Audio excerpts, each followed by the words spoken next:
সেটা নিশ্চয়ই ন্যায্য দাবি। এখানে আমাদের রফিকুল আছে, মঈন ভাই আছে, আমাদের জেলা পরিষদের মেম্বার আছে, এখানকার কনভেনার আছে, অবশ্যই হবে। আমাদের কর্মীরা যেটা তারা বলছিলেন এই 3 মাস ধরে ক্লান্ত।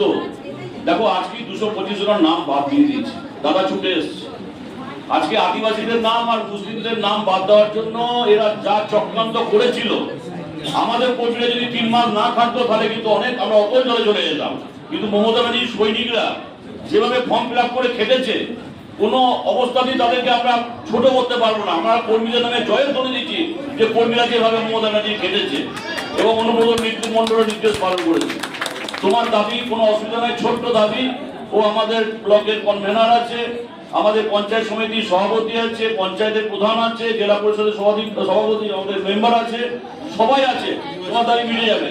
এখন প্রধান কাজ হচ্ছে যে আমাদেরকে ভোটাধিকার রক্ষা করা।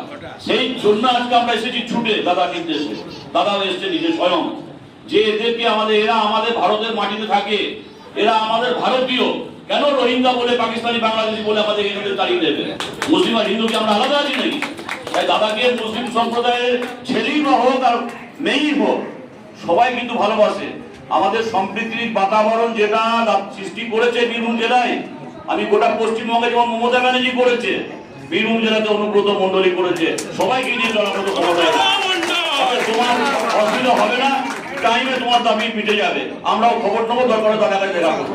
ধন্যবাদ।